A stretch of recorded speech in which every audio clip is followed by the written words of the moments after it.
and run and jump and spin and land and up and spin and jump and stop. I'm not condemning or blaming anyone for what happened to me. Not Klemenko. I feel sorry for him. He is a victim of the system. A member of the clan of grown-ups who are doing their job. They saw I wasn't ready to perform, but they kept quiet and run. Nobody ever stops a person who's moving forward, who's tearing forward to get the job done. Go and run, go and jump, go and spin and land and up and spin and jump. Welcome to Extraordinary Stories Podcast.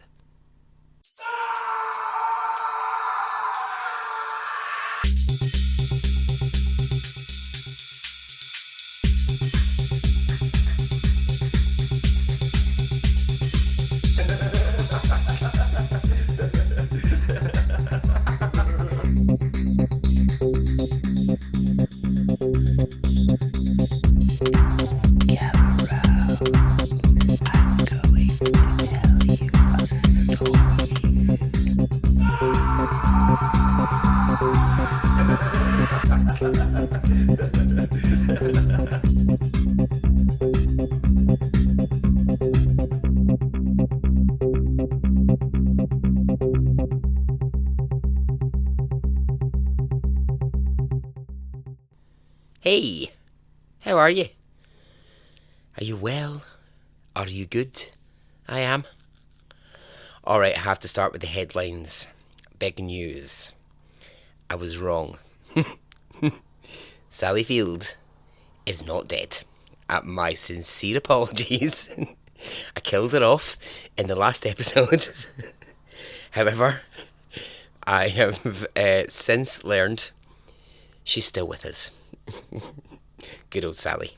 So, if you heard that and were alarmed, as I know many people were, I was getting lots of messages, people going, I was mid-cooking my dinner, and I had to, stop and, go to Google and be like, is Sally Field dead? Turns out, no, she's not. So, sorry about that. My apologies.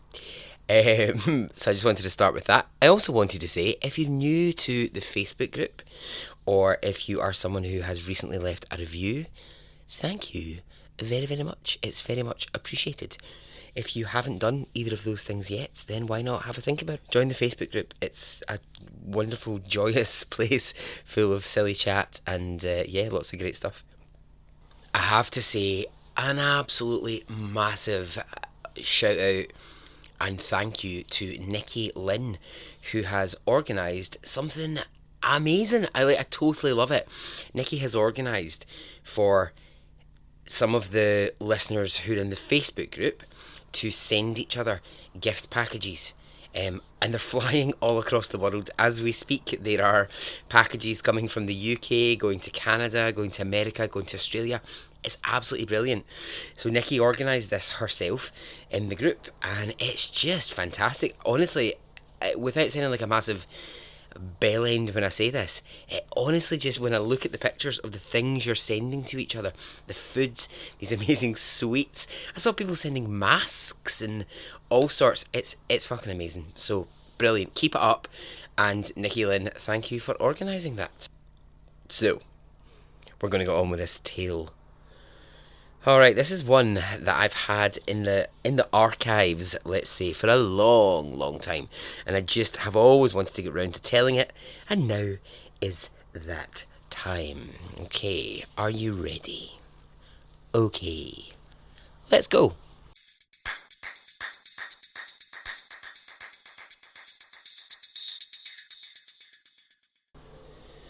Okay, Elena Mokina. Now, I'm going to get that wrong a little bit as we go, I'm sure. I'll stick to calling her Elena, but I'll probably end up messing up the surnames. From how I was hearing other pronunciations of it. I think it's Mokina. Okay. So, Elena Mokina was born in 1960 in Moscow, capital of Russia, I'll have you know, and a major city. Now, she was born to a single mother. Now, we don't ever know the single mother's name, which is interesting. It's just not, can't find that information anywhere, but that doesn't really matter. And for the first 5 years of Elena's life, her and her mum, they live on the outskirts of the very, very busy Moscow. Now, as a young child, Elena loved music. Like, loved to dance. She would, at a very young age, throw herself around the living room to any kind of music that she could find. I know how she feels. I'm always throwing a shape in the living room. Put on anything, I will dance. Performing monkey.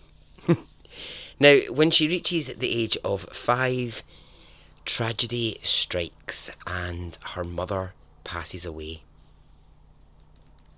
There is no mention of Elena's father. He was never in the picture to even really be out of the picture. He just was never a part of her story. So what does this mean? Well, it means that the 5-year-old Elena will have to move in with her grandmother Anna, who also lives in Moscow. So she moves in with her grandmother, and her grandmother's like, right, what am I going to do with this exceptionally energetic 5-year-old? And let's be really clear here before we even get into this story. Elena had so much energy. Whoa, she was energetic. And it was almost like her grandmother was like, I can't do enough to tire this child out. So she tries various things. She gets her involved in some running clubs. She gets her involved in different kind of after-school sports. Anything really that will just burn the 5-year-old out. Some of the things that she sends her to are things like dance classes. So she sends her to that sort of thing. And Elena likes that, as I've said. She likes to move her body. She goes to figure skating classes. Oh, man, I wish I could have done figure skating at 5. Honestly, I think I'd have smashed it. I can totally see myself in one of those, like, I don't mean leotard. No, I don't mean leotard. What is it you call? What is the thing that the shiny suits that the figure skaters wear? I could totally see myself in one of those, being like, "Look at me doing a little backward skating." That'd have been great. Anyway, right. So back to Elena. Here she is. She's 5, so she's at her figure skating classes. She's at her dance classes, and her grandmother decides she's also going to enroll her in gymnastics. Now, as Elena grows up and she gets towards teenage years, she's fine in school. She goes to school, she does her thing, that's all okay. She's still keeping up these classes. And I suppose what's important to say here is she was good at dance. She is good. She was okay at figure skating. But she was much, much better at gymnastics than any of those other two.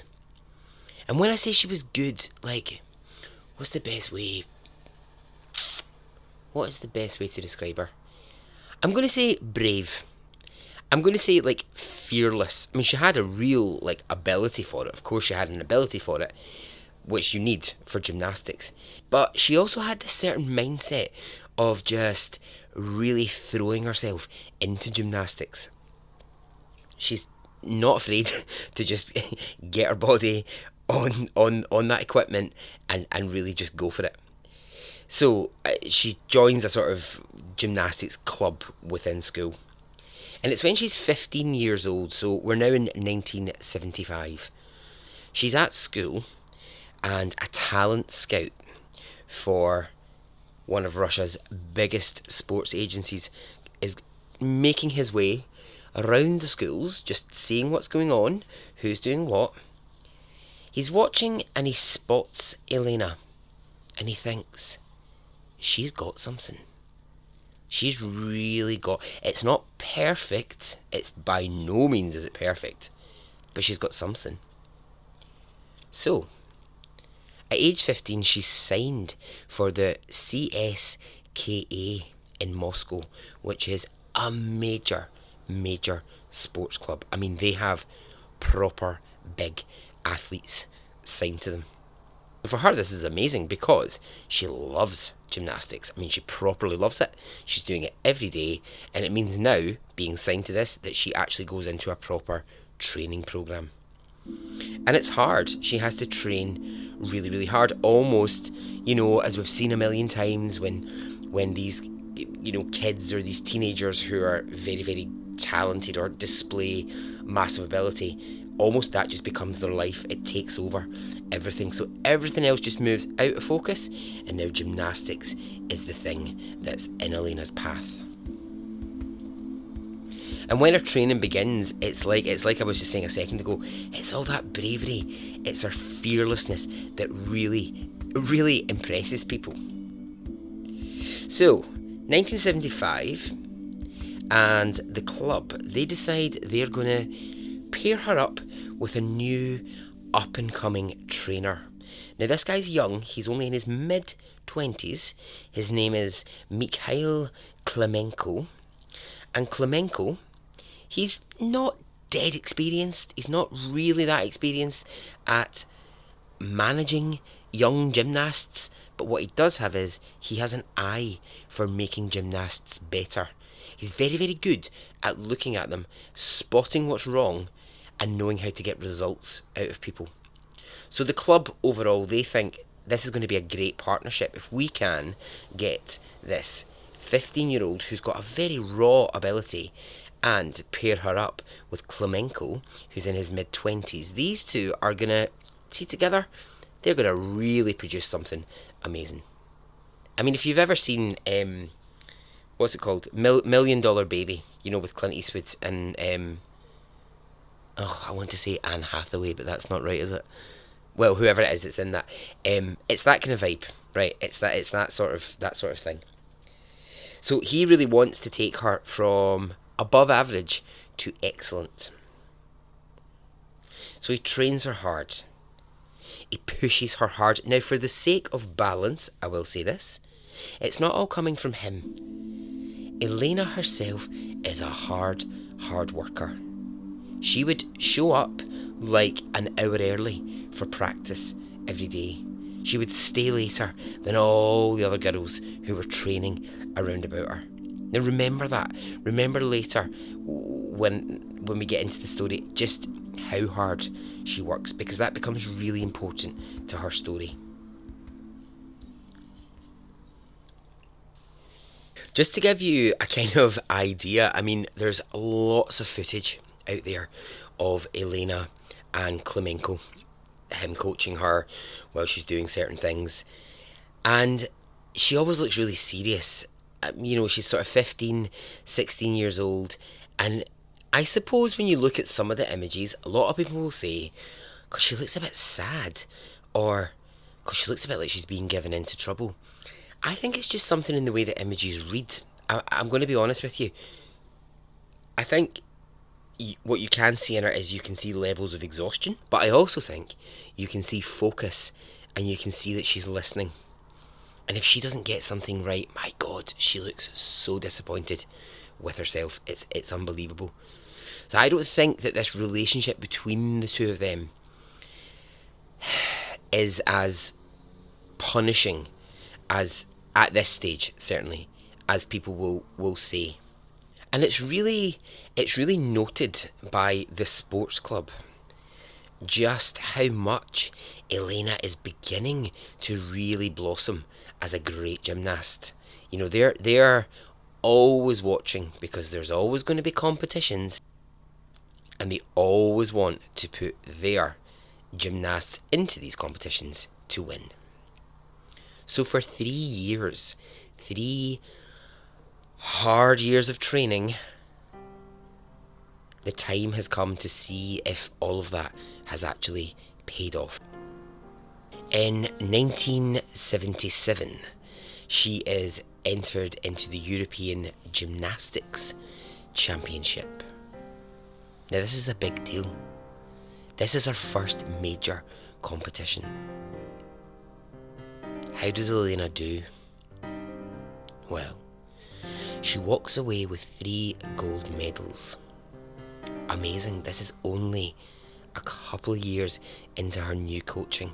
This is really, really excellent. In that same year, she enters the World Cup finals of gymnastics, and this time 2 gold medals. By this point, Elena Mokhina is one to watch. She's one to really pay attention to. But it's what happens in 1978 that's going to really cement her as a star. The 1978 Artistic World Championship Gymnastics are being held in France. Now we're going up a level here. This is a gear change. Yes, Elena has done well in these other contests, but now we're getting into the best of the best. We're getting to that point where there's that shift into it being quite serious, and actually these countries are competing because the Olympics are not too far away. The 1980 Olympics are in the distant future, so they all want to win. And the Russians are being really serious about this now because they want to be contenders. You know, they traditionally, countries like Japan have been winning at gymnastics for years, but this year the Russians really, really want to do it. They want to, have their place on the world stage as the leading gymnastics trainers, and they have Elena. They have Elena Mokhina. So here she is. She steps out onto that world stage. She performs, and how does she do? Her performance gets hailed as one of the most stunning all-round performances in history. I mean, that's not fucking bad, is it? That is not bad at all. Elena walks away with a gold medal. Now this is incredible because she's 18 and 3 years ago she was just above average. She's now on course to become possibly the world's most successful female gymnast.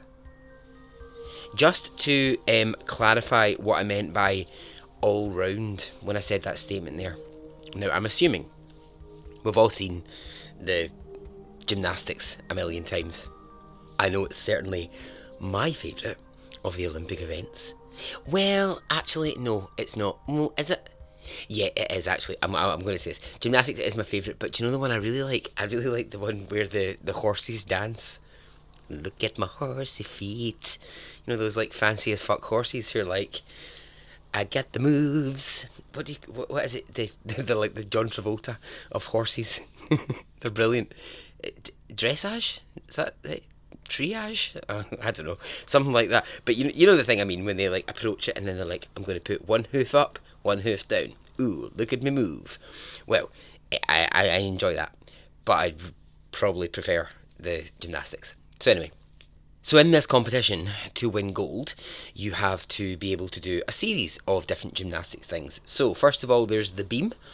You know what I'm talking about here. It's the long beam that you can kind of do cartwheels along, and you can do flips, and fuck me, Elena is incredible on it. She's absolutely insane.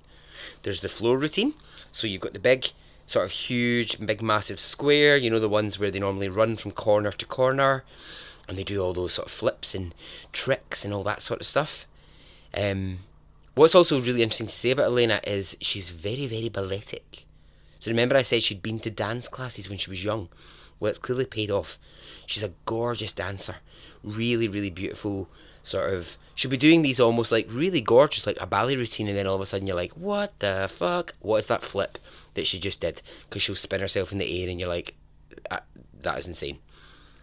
So her and her coach, they've been secretly working on some moves, and this is the moves being seen for the first time. This is why she walks away with the gold medal, is because she's doing like a crazy level of gymnastics that people have never really seen before. They're like, what is that? How many spins is she doing in the air? That's insane.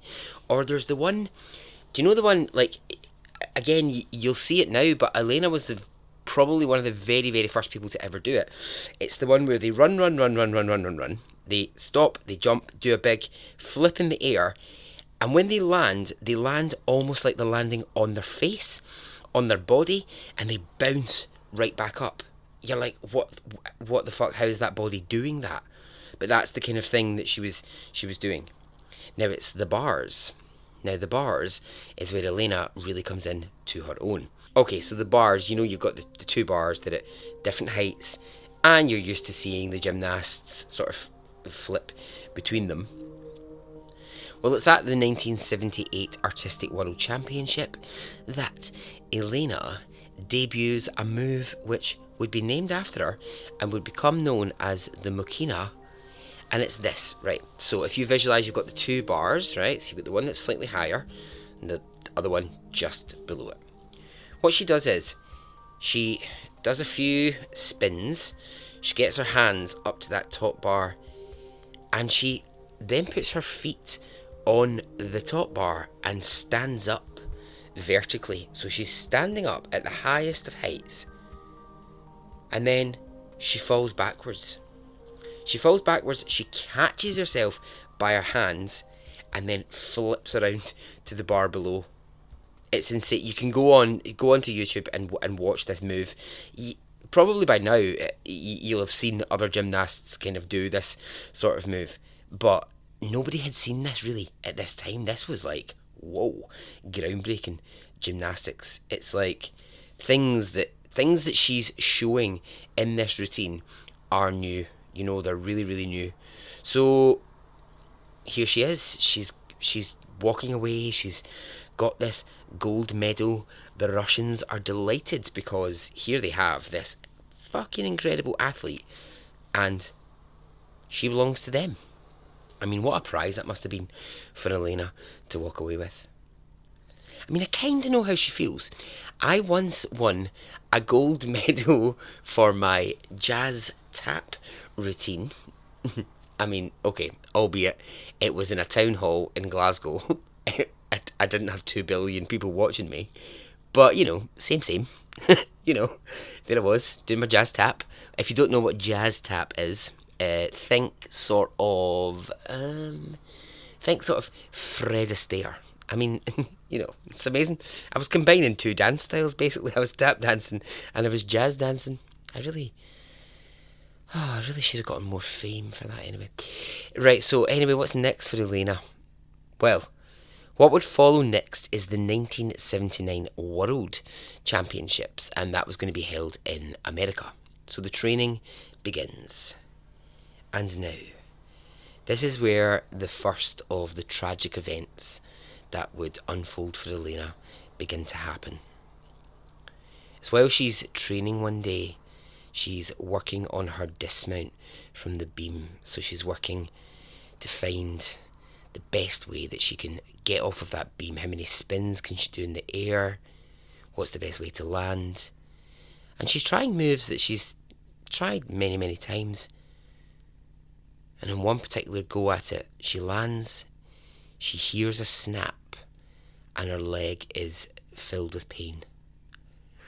Elena has broken her leg. Now, I don't need to tell you, but this is catastrophic. The Russian sports team have this young woman, who could potentially become the world's most famous female gymnast, get them lots of gold medals, and now here she is with a broken leg. So Elena is rushed to the hospital, where doctors confirm she has indeed broken her leg and she's damaged lots of tendons in her foot. Shit, it's not good. So you can imagine how she feels. Devastated, absolutely devastated. I mean, for any athlete to get an injury is horrendous, but a broken leg for a gymnast is like, that's a disaster. So her coach, he's beside her, he's there at the hospital, But he's also getting this incredible pressure from above. What are we going to do? How are we going to fix this? What we're going to do? What we're going to do? And he's unsure what to do at this point, but prepare to feel quite a lot of rage at what the sports team decide that they're going to do 2 weeks after the broken leg incident. She's in hospital. She's got her cast on. The sports team send in their own doctors who tell Elena she can have the cast off and she can get back to training. Now she protests and she says this injury isn't healed. She knows it's not healed. They tell her you'll be fine. You'll be fine. We'll take the cast off, get back to training, and she begs them not to. But the Sports Association doctors, they remove her cast. She describes it as when it came off and she was walking, she knew that she was walking crookedly, is the word that she uses. But no one seems to really care. As long as she's training, that's fine. She'll say they were dragging me from my home, back to training, back home, back to training. I was just on this loop. I was on this cycle of just constantly training. Now there's a day, not long after the cast has come off, when she just collapses in pain. Mid-training, it gives in. And she's rushed to the same hospital that she's just been in. And an x-ray reveals what we, of course, know. Her leg isn't healed by any means. And now she's going to need major surgery to fix that leg. So, and this is how urgent it is, given that, you know, the stakes are high here, given who Elena is. She gets surgery that same day. And for the second time, a cast is put on her leg. The day after she wakes up from her surgery, a doctor from the Sports Association is by the side of her bed, and he tells her, there's still plenty that you can do with a cast on, so let's get back to training. Un-a-fucking believable. You kidding me? But no, they're serious, and she's forced to go back. So she's forced with a cast to go back into the training ground and do what she can, so she can work on her upper body strength. She can go over bits of the routine that just involve her arms. She can do all of this, when what she should be doing is lying in a bed recovering from surgery. In Elena's story, a lot of people will say, well, I mean, this is real cruelty. Could people not have stepped in? Well, no is the answer, really, because there kind of wasn't really anyone to do that. As you remember, I told you, she lived with a grandmother. But the problem is, and we've seen this, we know this from other stories, when these proteges, when these kids are swept up in that world, ownership of them really belongs to the sports associations who look after them. It doesn't really belong to their families anymore. You know, her grandmother didn't really have a voice in any of this. So gradually Elena starts training again. It's really important to note here as well that something awful starts to happen around Elena's weight. So during this kind of period of time where she's, been in hospital for a couple of weeks and then been back to training and then back for surgery, etc., she's put on a little bit of weight. Now, when I say a little bit of weight, I'm talking like a couple of pounds. She is a skinny mini. Do you know what I mean? There's like not a pick on her. She's like tiny, but either, this is where it's complicated, either she wants to be thinner or the Sports Association want her to be thinner. We never really get the real story. What we do know is that she stops eating properly for a while. And this is all to get ready for the Olympics. She's put on a sort of weight loss programme. Now, some people will argue and will say that was actually her choosing to do that because she felt she'd gained weight. Others will say no, she was forced to do it. So we have this sort of difficulty there because we don't really know the truth, but we know that it was happening. We know that she wasn't eating. And that is so dangerous. I mean, she's training all these hours and she's not eating. So gradually her leg, it begins to heal.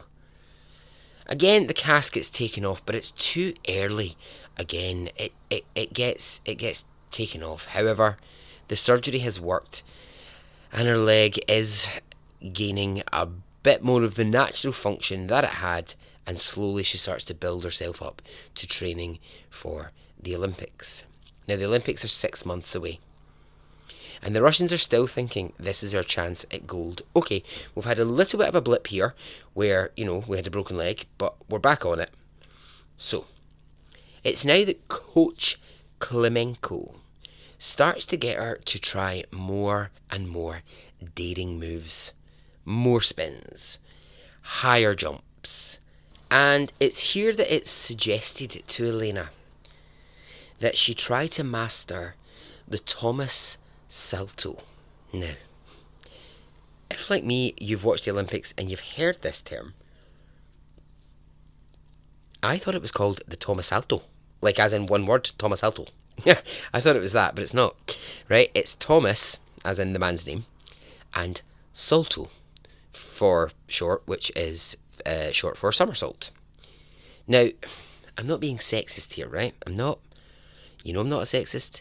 But this is a man's move. It was created by a man called Thomas, right? It's named after him. And there's a reason it's a man's move. It's because there's something in the male body can do this move, whereas for women it's extremely challenging to try and do this. And essentially what the Thomas Salto is, it's when you run into a routine. So you do that little kind of like couple of steps run to get into it, but what you do is you flip yourself into the air, you do like a 1.5 turn, you do this crazy somersault, you land, and then you go into the rest of your routine. Now, this guy invented it because he could do it. He came up with it because his body was able to do it, and then other people tried to imitate this. And then what they would do at the time was you would actually get points, would get points in their routine if they could do a Thomas Salto. But no woman had ever done it. Because it wasn't a woman's move in gymnastics. But here's Klimenko.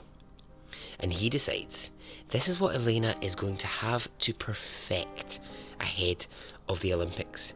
Because he wants her out on that stage as the first female to ever perform this move and therefore win gold for their country. Now at this point, it's 2 weeks before the Olympics, and she has been training so hard on this Thomas Salto move.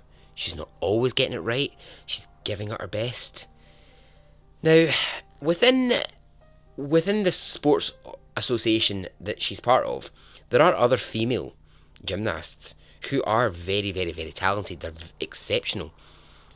But it's well known, Elena is the best.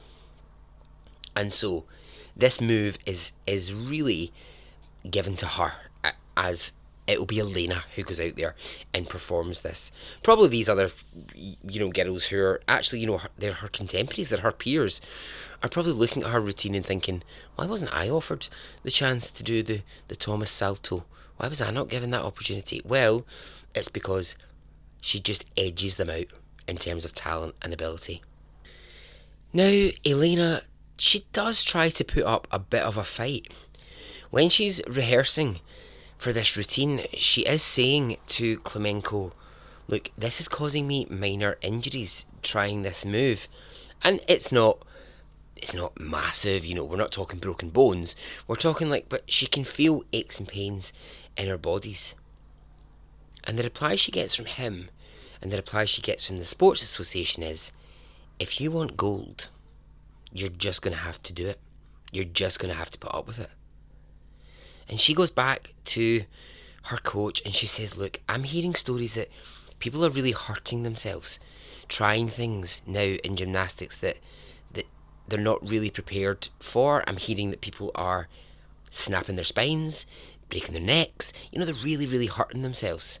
I've got to remember here as well, she's 18, she's not, she's not like when you see like the younger gymnasts, she's not a 10-year-old that's just being told what to do by a coach. She's got her own voice, she's got her own opinion. This is Coach Klimenko's exact words to her. Do not listen to stories. People like you do not break their necks. So now her leg is healed and her mind is set on the Olympics. And there's a day where she's training by herself in the sports arena. Coach Klimenko is not around. And she's determined she is going to get some of these more complicated moves right. And she's working herself hard. It's while she's practicing her floor routine that Elena runs at full speed and goes into one of the somersaults, and she lands badly on the floor. She crashes to the ground, landing on her chin, and snaps her spine.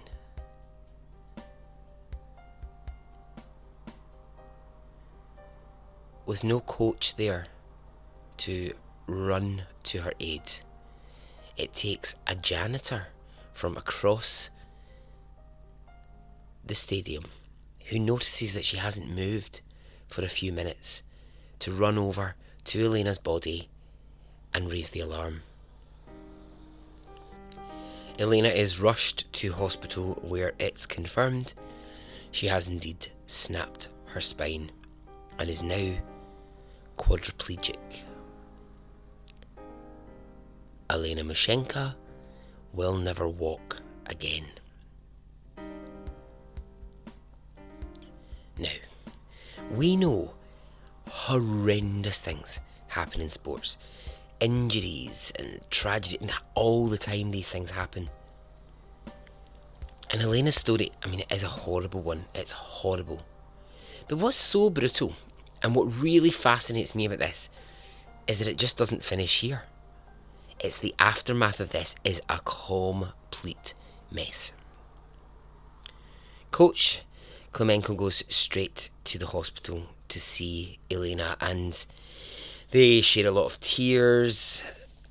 They try to figure out what went wrong, what happened, why did she not land in the correct way. But, it's not really a great deal of time for that because the pressure is on. How is he going to deal with it? How is this Russian Sports Association going to deal with the fact that the Olympics are 2 weeks away and this disaster has happened? If they break the news now, this is the problem, is if they break the news that their most high profile athlete is out of the running, it really fucks their we're gonna become the world leaders in gymnastic training. Fuck that. Fuck your preparations. There's a girl here who's never gonna walk again. But that doesn't seem to really factor into anyone's mind. It's just what we're going to do. So preparations begin to talk about it, and here's what happens. It's nothing short of a series of lies is what happens. Word spreads quite quickly, and the Sports Association, they refuse to answer questions. Straight away they're getting, is it true that Elena is out of the running? No, they say. She had a little fall, but she's fighting fit. No mate. She's lying in a hospital bed, not able to walk. Get a fucking grip. She's not had a little fall. Then, that news, it begins to spread to other parts of the world. And now there's more interest coming from just not just in Russia, the rest of the world's getting interested. It's now that they have to start telling a massive series of lies. So first of all, they'll say she was unsupervised and she was on the beam and she's fallen off the beam and she's bashed herself a little. Lies. Then they change it. They change it and they say, oh, actually she was on the bars. And what happens is she was trying something too dangerous and she hurt herself. Lies. All the while, the big question, will she be at the Olympics? They're saying, we're not sure. You see, the problem is, they're saying, with Elena, we're not sure that she's mentally prepared for the Olympics. Oh, mentally prepared. Go and take a running jump to yourself. Now, amongst the community of gymnasts, there's even more chatter. And that just brings about awkward questions. People have heard, and it's known, that Elena was planning to show off the Thomas Salto in her routine. So the big question being asked is that how she hurt herself? Trying that extremely dangerous move? Is that what happened? And Sports Association refused to answer that question. And all these questions just keep coming, and now I think this really bothered me. What starts to now sneak out of this is a turning away from blaming the fact that she was trying this move or the fact that she was being pushed so hard towards blaming Elena slightly for her absence from the public eye. So things start coming out like she wanted to try these dangerous moves and we told her, no, don't do it, Elena, but she simply wouldn't listen. Another one is, the problem with Elena is she just simply doesn't have the presence of mind to compete. Yes, she can do these amazing things, but she's always daydreaming and, her mind's just not sharp enough. And the most insulting of all, Elena is just another female gymnast on the team. She'll be missed, yes, but we have plenty who can replace her. Unbelievable. So while all this is happening, the Olympics go ahead, and in fact the team that she would have been a part of, they go on and they win the gold medal for gymnastics for Russia. I think what's really nice here actually is another Elena, this one's called, who's part of the gymnastics team, Elena Davyadova, nailed it. She, when she gets her gold medal at the ceremony, in her speech she says, "Of course I'm glad of my victory, but another gymnast should have been here on the podium with me. Elena Mokhina. She deserves the reward more than all of us." And I think that's nice. So for 6 years, 6 long years, Elena's story about what actually happened to her is kept out of the press. It's so strange because essentially she's just vanished. She's just disappeared. This is what it was. It was like this weird, oh, remember that girl that was going to be really amazing at the Olympics? What happened to her? Oh, I don't know. She fell off the face of the earth because the stories about her were kept secret. People talked and whispered in little groups, but the news just wasn't public anywhere in the world. And it took until the Chernobyl disaster happened and the censorship laws around the press changed in 1986 for her name to suddenly be back in the papers and for people to go, oh, now we know what happened.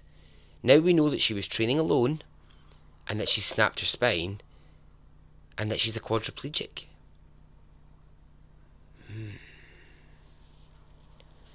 Elena had been moved into a new home after the accident, and her grandmother, she lived with her, and she required 24 hours a day care. She had very little movement in her arms. Eventually she would be able to build up enough movement in her arms to hold a spoon by herself. And this is something she was so focused on doing. The girl who was once planning to perform this dangerous move live on TV with 2 billion people watching her was now spending 6 months learning just how to hold a spoon. But I think it shows there's still a bit of fight in Elena. What of the coach, Klimenko? Well, he was devastated by her injuries. He was absolutely devastated. And weeks after her accident, he packed his family up in Russia. He moved to Italy with his family, and he lived out the rest of his life there until his death. He refused to ever speak of Elena or her injuries. Now, as much as the Sports Association wanted the story to just disappear and just fade out of public consciousness, that wasn't going to happen. The International Olympic Committee got involved. You see, they had a new man at the helm, a Mr. Samaranch. He looked at the way that this story had been covered up for years and he said, no, hang on one bloody minute. He decided that they should award Elena with an Olympic order. Now, an Olympic order is essentially, if you don't know what it is, it's a bit like when they hand out an Oscar posthumously. Is that how you say it? Posthumously? I don't know how you say the word. When someone's dead, right? Well, she's not dead, but essentially, her Olympic order is a recognition that she should not be forgotten by the Olympics Committee. Great. Love this man. So she's invited personally by Mr. Samaranch to attend a ceremony in her honour to receive this, and she does. And she's there, and she's in her wheelchair, and this is one of the very, very, very few times Elena would ever be seen in public again. Mr. Samaranch, he awards her the Olympic order, he kisses her on the forehead, and he says these words. He says, "The world needs to always remember Elena. She's one of the greatest athletes we ever had." Now, she writes him a letter afterwards, and honestly, you can see this letter online. It's actually devastating. It's like a 3-year-old has written this letter. It's like, she's been determined that she will get a pen in her hand, and if it takes her a year to write a thank you letter that's only a couple of lines long, I think it just says, "Thank you very much for my award. I'm very honoured. Love, Elena." That's really about all it says.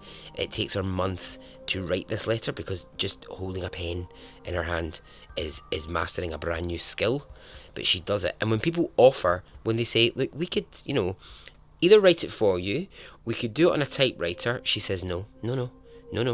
I'm going to handwrite this thank you letter to the Olympics Committee for giving me this award. And if it takes forever for me to write that, it takes forever. They remain friends, Mr. Samaranch and Elena. Okay, what about the rest of her life? Well, she continues to need 24 hours a day care, and she's pretty much bedbound for most of her life, and Elena becomes a recluse, never really seen in public again. In a very, very rare telephone interview, she says, "I'm not condemning anyone or blaming anyone for what happened to me. Not Klimenko. I feel sorry for Klimenko. He's a victim of the system, a member of the clan of grown-ups just doing their job. I was injured because everyone around me was observing neutrality and keeping silent. After all, they knew I wasn't ready to perform that element, but they kept quiet.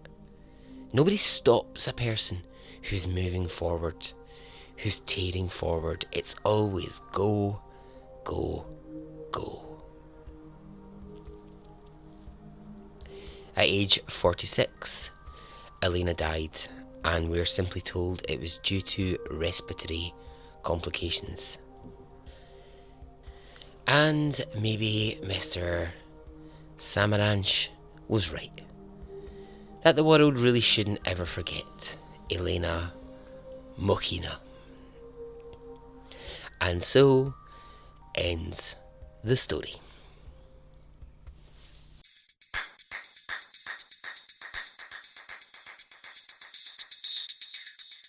Alright then, well, hope you enjoyed that. I've been dying to tell that story for ages because I think it's fascinating. I think it's really, really interesting. Yeah, great. Okay, well, like I said in the beginning, if you haven't joined the Facebook group, what the hell are you doing with your life? What the hell are you doing? Join the Facebook group. There's Twitter, there's Instagram.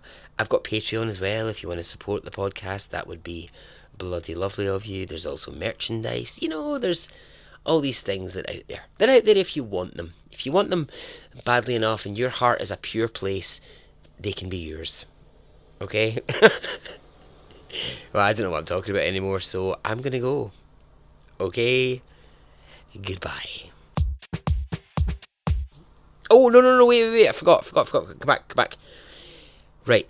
Oh, what I need is, right, I'm looking specifically for American females. For a particular thing I'm doing on the podcast. Now, you have to be American and you have to be a female. Well, do you? Now, that's a good question. Could you be someone who does a good impression of an American female? No. You have to be an American and you have to be female. If you're hearing this on the day that it comes out or close to that day, if you are interested, get in touch. It would be just doing a little bit of recording for a future episode. Nothing like too terrifying. You would record it yourself and just send it to me, basically. And it doesn't need to be amazing. You can record it into your phone. I'll make it as simple as possible. But yes, if you are American and you're female, please, and you're interested, please get in touch. And I'm sorry that excludes everyone who is not either of those two things, but I think you'll understand when you hear what the episode is. Alright, sorry, I've rabbled on enough. For a second time. Okay, goodbye.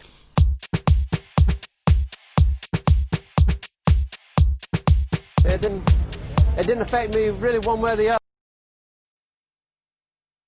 In 1997, she's entered into the European Gymnastics. Did I say 77 or did I say 87? Oh man, I'm losing my fucking mind here with dates. In 1901, she was on the Titanic. No. Ah, la la, la la la la la, try again, Barry. Okay, in 1980, fuck. So you know with the bars you've got the two different levels of it and you're used to seeing the sort of gymnasts. Hello? Fuck. It's at these 1978 Artistic World Championship. Fuck. Well.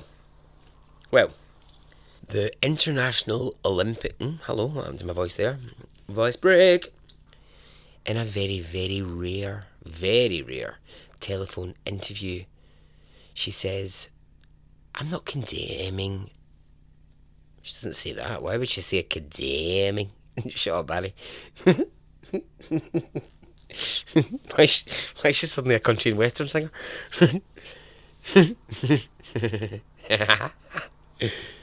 La la la la la, try again, Barry.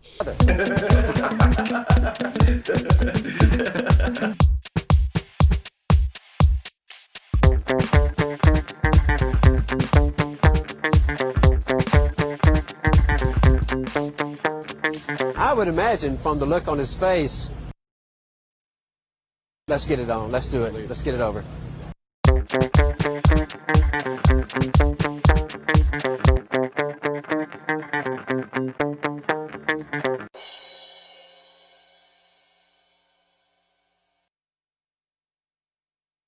Let's get it on. Let's do it. Let's get it over.